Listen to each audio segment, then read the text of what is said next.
Why don't I go ahead and get started?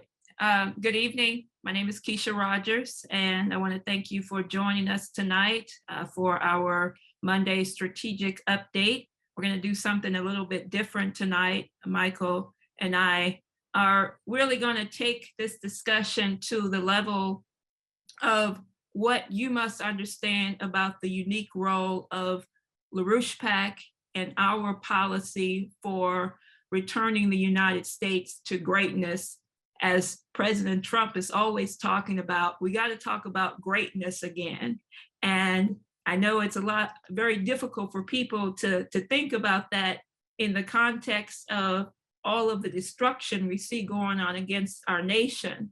But the priority for everyone at this moment in time of all American citizens has to be their fight in this mission to recognize what the needed solutions are to save our republic. And so LaRouche PAC has been engaged in a twofold front that we want to really hone in on tonight. And I know a lot of people have been participating in our Saturday discussions where we've been taking up the question in our campaign around the national banking policies as we are moving to obliterate and abolish this unconstitutional Federal Reserve system. But it's not just enough to be against the Federal Reserve. And I know a lot of people, even some people on this call that we've encountered at a number of Trump rallies and events. As a matter of fact, we had a very successful intervention and presence with the LaRouche PAC membership in Michigan, in Washington, Michigan, this past weekend with President Trump at the rally. And as we're looking right now at the dangers and threats that's being posed by the insane policies of the Biden collective, by the war drive, where the policy is to get the United States into a nuclear confrontation with Russia, or to push the Russia blame on everything, when the real problem is the destruction that's intentionally being done against the United States, against the American people. And this is coming from the globalist agenda and those who have been set on pushing the operations against the very idea of restoring our nation to greatness, as President Trump identified in his presidency, and which was targeted, as he made clear, wasn't just the coup targeting Trump during the 2016 campaign and throughout his presidency, but the target was against the American people and against the nation. And I want to reference people back to our website and to the policies we've put forth in terms of our commitment for a political realignment with the LaRouche, Lincoln, Trump revolution. And this has to be at the forefront of everyone's understanding. What are the economic solutions needed to get us out of this crisis? And Michael's going to go a little bit more into depth on that and the unique understanding and contributions of Lyndon LaRouche to that process. I want to bring something first into the discussion here for us to think about what it takes to restore a renewed national mission, and what we've been dealing with for the past 70-something years of the globalist agenda to destroy our republic. I think a lot of people know that today is the anniversary of the assassination of Dr. Martin Luther King 54 years ago on April 4th, 1968. One of the things that Dr. King really committed his life to is the question of economic justice. And that's why the globalists, that's why those who are pushing the BLM, Antifa operations, their agenda is to erase the memory of Dr. Martin Luther King, or to say that his policy and what he stood for was only to the question of social justice and social rights.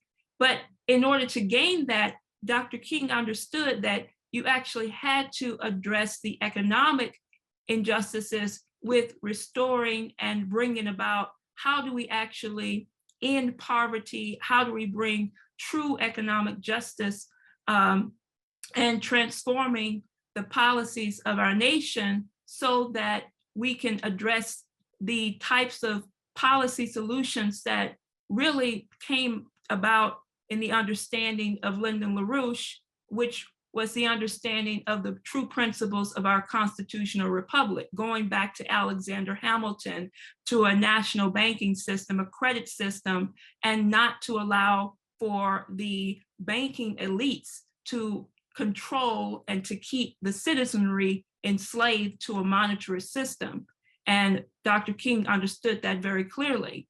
Now, in that context, you also have today, 54 years ago today, was the launching of the Apollo 6 uncrewed mission that paved the way for the success of the vision of John F. Kennedy, who had been assassinated in 1963, to be fulfilled, because with that Apollo 6 uncrewed mission that did the final test of the Saturn V rocket, that really showed the readiness for Americans to be sent to the moon and for Americans to land on the moon. Without that, that would not have happened. But you think about those two things happen in that same day. And what it goes to show you is that what President Kennedy had committed the nation to in terms of a national mission to economic progress, and not just to send human beings to the moon and return them safely to Earth, but that we were going to unleash all of our skills and our talents, that nothing was going to hold us back. And those engineers and those scientists at NASA, even with the brutal assassination of President Kennedy, made sure that that mission was not stopped. And trust me, there was major attacks from the radical environmentalists to the policies of the banking cartels and elites to destroy that mission that had been set out by Kennedy. And so now we have the opportunity that arose through the leadership of President Trump to put, again, after 50-something years of the destruction to the space program, that as a priority on the agenda against the radical environmentalists, against the globalists, and to say we needed to restore a national commitment to greatness, to a national mission with the with the Artemis program, as he outlined it, is something that we cannot allow for the Biden administration and those who control him through the banking elites and cartels to destroy that very future. So I want you to think about that, because the solution to this, getting out of this economic crisis, is exactly what Lyndon LaRouche laid out for well over 50 years, that we need a commitment to a higher mission orientation, that we have to look to the stars, the moon and Mars colonization program. And this is what President Trump truly understood in terms of his commitment to Generation Artemis. And I want to start off with that, because if we're going to bring true justice to the brutal destruction against our nation and the attacks on some of our greatest leaders and the assassination that came about as a result of the policies to totally destroy the United States, if we're going to bring justice to those unjust situations that have been plaguing our nation for the past several decades now, we must commit ourselves to these very economic policies that LaRouche PAC has so put forward, and that we need each and every one of you to join us in that effort. So I wanted to start with that, and I think Michael's going to continue us on that discussion in terms of what does it really mean to bring the United States back to greatness once again? Great, thanks, Keisha. Okay, so I probably should have mentioned something about the loss of the dollar system and all the panic that ensues if we wanted more attendance, because I think that's a big part of what's on people's minds. So again, just appreciate people getting on the call tonight, participating in this discussion. The reason why our invite did not focus on a lot of what people who think about the bigger economic and strategic questions are talking about is because, to a large extent, their focus is one of a cynical nature. It's not cynical because of their personal disposition, but it's cynical because it lacks a sense of the principle we've talked about for the last few weeks. And I'm going to touch on that again tonight, but I'm going to use a different graphic that gets at more of some of what we've discussed over the Saturday evenings with Bob Ingram, Brian Lance, on national banking with Tony Pappert on Saturday. Because in some sense, we are at a critical point. The whole global economic system is changing. In some ways, this couldn't have come soon enough. And to a large extent, it's happening because a positive alternative has been created by President Trump and an American patriotic movement. We would like to think that LaRouche PAC and Lyndon LaRouche and his movement played a significant role in that over the course of 50 years to make this possible, not only in the United States, but even to make it possible in places like Russia or China or India and other nations. This kind of idea. But the biggest problem that such moments like this encounter is a kind of, well, there's a certain kind of schadenfreude. I kind of told you so. I always knew this was going to happen. We're screwed. Kind of mentality from people that deal with larger questions because they've seen such bad practices for so long. And that's understandable. We've seen, I mean, you know, as a young adult, I've never seen this nation function in a healthy way. If it were not for Lyndon LaRouche and his outlook and ideas, I'm sure I can speak on behalf of Keisha or my wife Mihua or others, you know, without having a sense of what Lynn was offering as an orientation, it had been very difficult to see the potential this country has within it, to see the deeper principles that are at core of a real solution to the world's economic crisis today. If one does not have access to those principles, if one has not identified that in ways outside of just statistical argumentation, then you lack the necessary perspective for victory today. And that's why this question of an American optimism. You know, we saw Donald Trump speak over the course of the weekend here in Michigan, and the guy continues to represent no less than what he oftentimes describes himself, a very stable genius. He's committed to reviving the principles of industrial and scientific advancement of the country against all of the ideological insanity. The problem is most other people, as much as they support his incredible efforts, his indefatigable efforts to restore this country, many people, the more subtleties and nuances are lost. And they're lost because of this question of principle. It's the same question we have to ask ourselves. If Christianity dominated Europe from, say, the 5th century and the fall of the Roman Empire into the Middle and through the Middle Ages, why did it take until the 1300s before you started to get a clear expression of a universal concept where you saw it fundamentally change our views of government, culture, architecture, science, industry, production, social structures? Because in some senses, we've discussed the last few weeks, it's a question of a principle can exist. It can dominate an institution as its foundation, but it can be lost to the culture itself.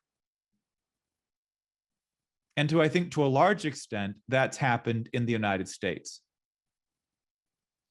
That the living principle that dominated the 17th, 18th, and 19th century for 300 years, a dominant force in the formation of the culture of the United States, has been lost. And this is where most people make the error. They assume that since that we were the greatest, strongest nation in 1945 that we'd ever been, it's far from it. You're looking at predicates, you're looking at relative comparisons to other countries, you're looking at strength of production and industry post-war. But if you knew the culture from the inside, you'd say there was a deep, severe cultural rot. A rot that led to the Great Depression, a rot that had made the American people cheaper, more reactionary, a little bit more superficial, concerned about their self-survival. And that led to all kinds of other social manipulations, security clearance, knowing the right people, living in the right neighborhood, going to the right schools. I mean, I frankly have to say, when you look at the situation today for young people, it is striking how much anxiety exists that if you don't do everything right before you're 21, your life is ruined. What a psychotic idea. You're supposed to make a lot of mistakes when you're young. You're supposed to engage in the life. How many stories are there? You look at the great minds and great people from the past. They didn't follow a perfect course. They were just kind of engaging in their society and culture. They were making mistakes, but they were intending as people to grow through their 20s and 30s and 40s and 50s. They were going to mature. Their soul was going to develop as artists, as scientists, as statesmen. And that they became leaders of their society in organic and intrinsic ways. Not because they followed all the prerequisites and perfect course and went to Harvard and Yale and got the law degree and somehow were capable of leading a society. It doesn't work. It never works. It doesn't work in any society. The Mandarin culture of China didn't prevent China from collapsing over and over and over again, because you don't actually qualify people based on a testing system. You qualify them by having a culture which can measure the success of the development of one's soul, of one's maturation, of creative love for their society, for their nation, a true patriotism. I mean, that's where Donald Trump is unique, because he continued that development. The anxiety young people have today is a large portion of the way we think about how society should be organized. But this principle, that idea, was much more the characteristic, right? It wasn't about what test you took to qualify yourself in the American society. It wasn't about what family lineage or name you came from, the old feudal era of Europe, right? It was a question of, could you contribute? Could you be physically productive in society? That was the governing and defining idea. So I'm going to touch on, so that's kind of the prelude. I'm going to touch on an image, but before I do want to just touch on implications that are being discussed because of this Ukraine conflict. Now, one aspect that's come up, and I don't know, I think I can actually grab it here. Let me see if I think I can. Yeah, let me grab this. This link. I'm going to put it in the chat box. Where's the chat box? There it is. This is an article. Whoops, that's the wrong one. Oh no, that would have been bad. I'll grab it in a second then. There's a discussion, if people have watched it on mainstream media, of a so-called incident in Ukraine, a so-called incident of mass murder or genocide or war crimes in a town called Bucha. I'm not sure how you pronounce it. That's the best guess. Outside Kiev. Now, the US and Western press continues to scream about this over the as the Ukrainian forces retook this town. Well, to a large extent, the Russian forces moved out, and they said why they were going to move out. We held down your forces in Kiev. We're really not worried about those. We're going to now, once we've held them down sufficiently, we're now going to move most of our forces into the southeast of Ukraine. So, but of course, we know how war narratives go. So the West is screaming. But Joe Loria of Consortium News just does a quick review of this story. And so for people that have seen it and want to clarify the situation, he puts a clear timeline into this process. So you still, and what it reminds us all of, and what Joe Loria covers in quick summary, is that the time frame from which this evolved and emerged shows that it was almost entirely the Azov battalion and the Nazi forces of Ukraine who moved in once the Russian troops left and did practically a kind of house by house ideological cleansing, even possibly torture and others. That the mayor, the Ukrainian mayor, declared the town liberated days before any of this happened, but it was all over the Sunday talk shows. And it reminds us, these kinds of incidents, these kinds of propaganda incidents, remind us that we are in war. Right now, the American people, you are bombarded with a propaganda effort akin and perhaps superseding any other propaganda effort before, of warfare. And you look at the economic circumstances. You look at the fact that the Biden administration has admitted they're going to be injuring the American people. You're going to have to start rationing, looking at fuel supplies, food supplies, and it's not just the immediate circumstances. As we know with their entire investment program, the ESG, and other kind of woke ideologies and doctrines for investment, they're not investing in the exploration of gas and oil. It's not just immediately, but the long term. It's fertilizer inputs for food supply. That this can be an ongoing crisis. The Federal Reserve continues to intervene on behalf of the financial institutions and provides kind of an infinite budget for Congress. So they're in a kind of war scenario, and they're basically saying you are now dealing with consequences as if it was a world war. So to say that we're in war, it seems that every criteria is met except we don't have a large number of our personnel deployed. It's postmodern warfare, but it is warfare nonetheless, and its intentions are the same. And its intentions to conquer and devastate other nations is certainly there. We've seen that in this program, certainly with Bush and Obama. So it could obviously spill over. But the major distinction today from any other time in history is that the thing that keeps us from engaging in traditional direct combat and conflict is the specter of nuclear war. And there's a certain irony to that, because it's the same sword of Damocles that Kennedy warned of, and Eisenhower, that this danger that dominated the Cold War and continues to dominate kind of the global situation as a means of social control of political leaders and even populations, has at the same time does put an actual, somewhat asymptotic limit on how far the psychos inside our State Department and propaganda and war machine, as well as in London and the EU, how far they can actually go because of the legitimate threats.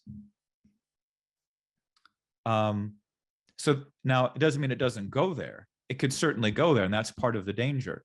But there's a certain threshold that in other circumstances in history, there is nearly zero doubt, I think, from any of us on this call, that we would not be in major conflict right now if it were not for the danger of nuclear war. All of the other criteria are met. The absolute panic desperation politically on the domestic scene for Biden. They're hemorrhaging everywhere. Arizona Senate race, all the Senate races, congressional members retiring. I mean, there is an absolute panic over the domestic situation for the Biden and liberal regime. And you saw it when you saw a Trump speech over the weekend here in Michigan. There is an outright and very acrimonious war inside the Republican Party, because with Trump and with the MAGA movement, it is a potential real vehicle for the American people and for the renewal of the United States. So Russia is responding to this warfare, as they should. And in some cases, they may have responded much earlier. A distinct point in this is that just 4 years ago, around this time, but about 4 years ago, Putin announced they had achieved strategic advantage with hypersonic capabilities. That is certainly a strategic factor in the dynamic. Again, reminding us of the question that what dominates and kind of is a binding factor is this threat and the questions of strategic advantage in nuclear war. But Russia is engaging, recognizing that it's much more a war against them. It has been for a protracted period, certainly no later than 2013. And you can probably go back to an earlier period. But many people reference, if you haven't watched it, Vladimir Putin's speech at the Munich Security Conference, where he basically reads the Riot Act and says, the process of attempting to destabilize Russia has to stop. This is soon after they basically called for Ukraine and Georgia to enter NATO. In the context of a war, which we are in, and you've been in it for a longer time than you might even imagine, Russia has responded with sovereign economic steps. And some of you may have heard of these.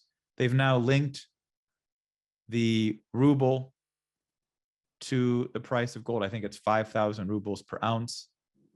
Don't quote me on that. The basic principle is that it's fixing their currency to gold. They've also asking the oil price, I think natural gas to be paid in rubles. And there's the possible threat of not just natural gas, but oil, raw materials, wheat, fertilizer, other inputs, other raw materials, a lot of the basics for cell phones and batteries. So they may do that, but they certainly are requesting a certain principle, certain payments in natural gas in rubles. They're also taking oil payments in gold, now that the ruble is linked to that process.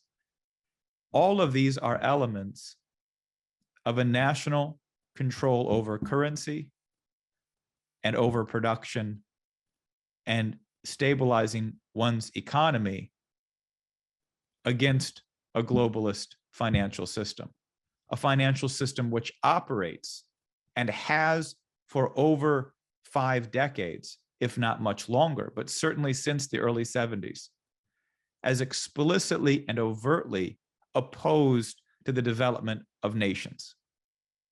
That is, a financial system which has operated in a state of war against the development of nations, and explicitly, and perhaps most targeting, though many people would like to say it's not true, but I think they would admit it, the smarter ones, when they were pushed, targeting the United States. And so Russia has taken steps to secure its sovereignty. Now, Russia is, 130 million people, approximately. Comparing economies is somewhat artificial when you talk GDP. But I got a question on Ukraine going back to the Minsk. So we'll get to that in questions. Appreciate the questions. Please feel free to add them into the chats. We'll get to them. But these steps are raising the concern that, is this the end of the dollar-based system? And a lot of international commentators and observers are almost asking like it should be the end of the dollar-based system. These people should be weary or leery of such bold claims, and also to be careful of what you wish for. That the people behind the intent to undermine a dollar-based system know that by undermining that system and eliminating the principle which governs the formation of the United States, you threaten the sovereignty of an international system of nation states. You threaten the sovereignty of any nation. You do end up very quickly back into a kind of Hobbesian world, which may have bases immediately right now of collaboration. But the best and most secure option is to bring the true United States into dialogue and partnership with other nations who are willing to fight a war against the globalists. That is, at this juncture, the most important question on the planet. For the United States to emerge as a clarion call of a war against the globalists for the rights of a sovereign people to develop and to collaborate with those other nations like Russia, China, and India are perhaps the most substantial. And these nations can self-identify. They have major differences among them. But the United States brings in that component of a principle. It also brings in continuity of a system that is already somewhat established. But it's what's lacking and has been lacking both inside our own country and globally for far too long is that principle of sovereign economic development. So Russia's steps are positive. They are not, by the steps they're taking, inflicting any harm to the American people. The source of harm towards our economy, and it's likely to get probably worse and more intense because we are in a state of increasingly active warfare against the American people. I mean, just consider one clear fact. Think about the kinds of institutions deployed against the views and supporters of Donald Trump, the people that participated in the January 6th rally, the kinds of censorship that are ongoing, the kinds of overt propaganda efforts on behalf of so-called Ukraine, like we saw at the State of the Union address. These are conditions of warfare within a culture. And they're certainly identifying that there are some Americans who are no longer deemed patriotic in terms of the war they've declared. But because we as the American people see this regime as an illegitimate regime. It's illegitimate not because of an election, it's illegitimate, though there are factors, it is illegitimate because it is a direct and overt violation of the principle governing our nation and really the human species. Just like the British Empire has operated that way for centuries.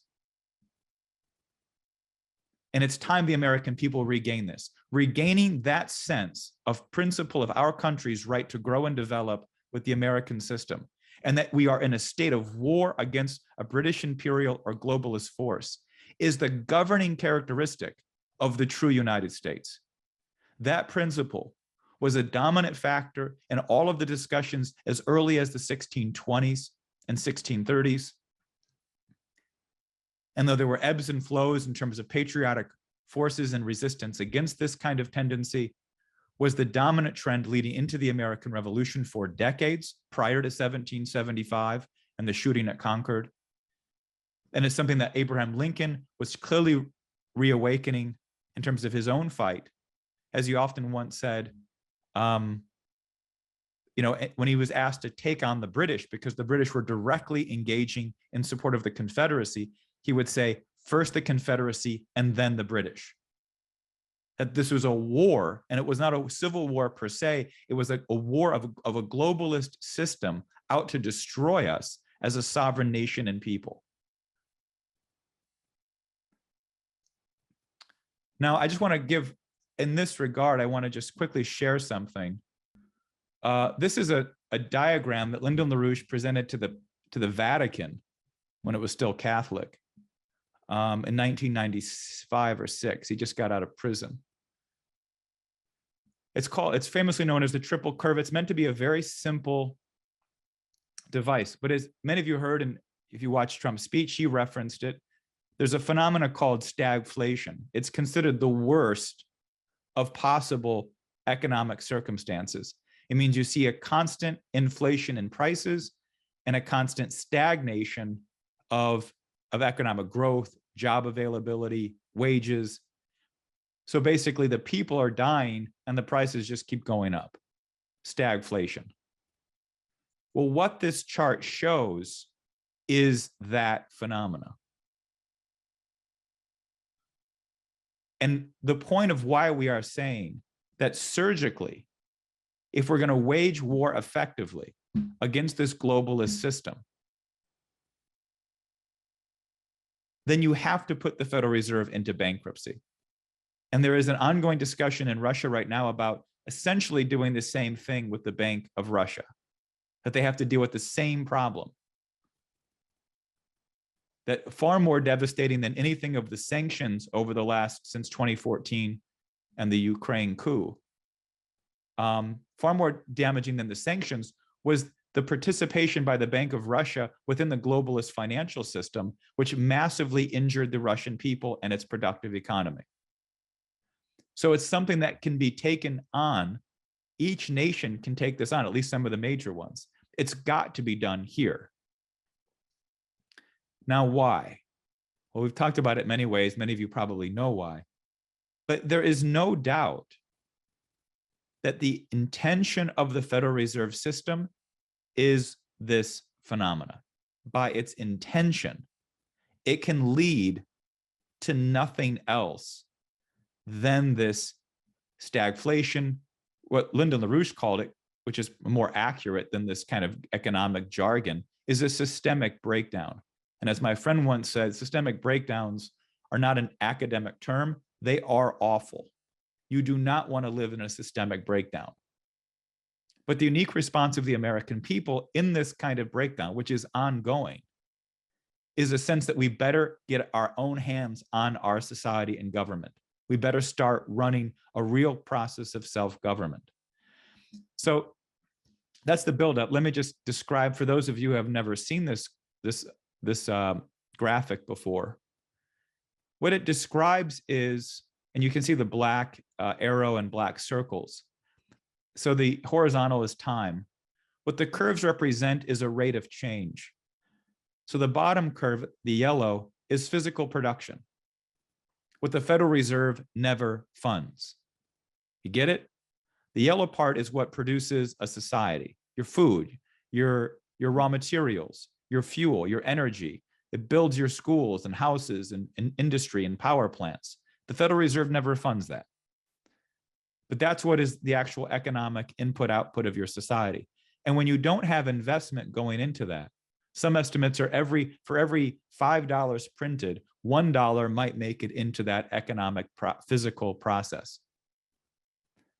Whereas in a functioning society, you would expect 90% of the credit produced, if not 100%. That's the point of a national banking system. So as the rate of investments decrease, so less and less and less go into your physical economy, and more and more and more go into printing money, which is the green line, and more of that money you're printing at a faster and faster rate goes increasingly into financial aggregates, you get what is a vertical kind of asymptotic line, where you can see that the red and greens are going vertically upwards and the yellow begins to go vertically downwards. You reach a singular point. It's a systemic breakdown. The black circle shows that you've entered a kind of instability, kind of like a shock front, or a kind of a rumbling, the instability of a system, when your money printing, the rate of money printing begins to exceed even the rate of increase of your stock markets and financial aggregates. We reached that certainly in 2008. There's no doubt of that. That's what we've talked about with this massive increase in Federal Reserve printing, and it's ongoing. But even the ongoing printing is not keeping the financial aggregates enough. This is the intention of a central banking system. It may be slow, as you see if you go to the beginning. If you think of the start of this graph as 1913, It can be a fairly slow dynamic, but embedded in each of these functions, each of those three curves, or the whole function as one single question, is an infinitesimal that leads inevitably to this, that no other option is possible within a central banking system. And if you do not restore a functioning system of real growth, you will see a collapse of civilization. You will see a fundamental downward shift or devolution of the society itself. That at core is the principle that you're committed to as a society. Are you committed to growing, or are you committed to maintaining the financial system? So that's probably, like I said, LaRouche introduced that in 1995 at the Vatican. It's certainly a historic chart because it made it so clear, that's 27 years ago, what was actually going to unfold within the US and Western financial and global financial system. It's for that reason that they're declaring such aggressive warfare on Russia and on any other nation that opposes this system. But as we've said before, and I'll just reiterate here, and then we'll go to questions and discussion, it is why this patriotic movement in the United States is the most important factor in world history today. Much like you might say a small band of Jews at 0 AD or 35 AD became a world historic force in creating a new concept of human identity in the Christian worldview. Wasn't manifest clearly, it wasn't maybe obvious at first, but now as we've seen the developments of the last 600 years, 700 years, we have a much better understanding of what that means. Perhaps the greatest creation of those last 700 years, since the time of Dante, has been the creation of the United States, creating a society premised on the necessity of development of the soul of the individual and the responsibilities of self-government based on that dynamic. This is the basis of a credit system. It's that soul, that creative capacity of the individual to make discoveries, which is the fundamental basis of economic growth. No other system, no other culture, no other political document, unlike our Constitution and Declaration of Independence, are premised on that concept of the human individual. And that's the main driver of real economic advancement, not simple integration of some new technologies, but revolutions in discovery and thought. And so that's what we're reviving. That's at the core of why a credit system is the only human economic and banking system. And it's what we've got to restore in the United States in our declaration of war against this other subhuman outlook. So that's what I've got. And I'm sure there's some people have some discussions. So Keisha, let's see what they got.